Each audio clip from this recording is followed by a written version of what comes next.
மாநில பொதுச் செயலாளர் ஆர்கே நகர் சட்டமன்ற தேர்தலில் பணம் கொடுத்ததா, ஊழல் செஞ்சதா, ஓட்டுக்கு நோட்டு கொடுத்ததா சில வேட்பாளர்களை சொல்றாங்க தேர்தல் ஆணையம். அந்த தேர்தல் அதிகாரி அந்த வேட்பாளர் காசு கொடுத்தாங்கிறதுனால தேர்தல் நிறுத்திருக்காங்க.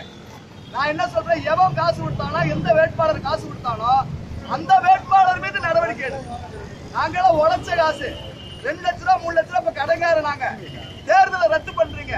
யாரு ஓட்டுக்கு காசு கொடுத்தாங்களோ அந்த வேட்பாளர்களை தகுதி நீக்கம் செய்துவிட்டு மற்ற நேர்மையான சமமான வாய்ப்பு கொடுக்கக்கூடிய வகையில எல்லா வேட்பாளர்களையும் இந்த வாய்ப்பு தேர்தலை நடத்தி நான் சொல்றேன்.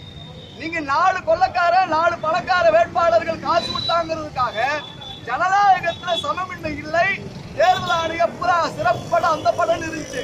இந்த படையெல்லாம் மீறி இந்த பணப்பட பூரா சாராய பணம், மண்ணு பணம், ரெட்டி பணம், அந்த பணம், இந்த பணம், கள்ளப்பணம், இந்த பணம் எல்லாம் கொடுத்து தேர்தலை நிறுத்தி இருக்கிறது. ஜனநாயகத்துல கேலி கூத்து. இது தேர்தல் ஜனநாயகத்தினுடைய அரை நிர்வாணம். இதை நாங்க சொல்றோம். தேர்தல் நடத்தப்பட வேண்டும், சமமான வாய்ப்புகள் வேட்பாளர்களுக்கு வழங்கப்பட வேண்டும் என்பதற்காக நாங்கள் மனு கொடுக்க வந்திருக்கோம். இந்த தேர்தல் அதிகாரி 10,000 வாங்கின ஒரு ஆளை காணா கோட்டையில் இருக்கிறாங்கன்னு சொல்றாங்க. நாங்க கோட்டையில போய் மனு கொடுக்க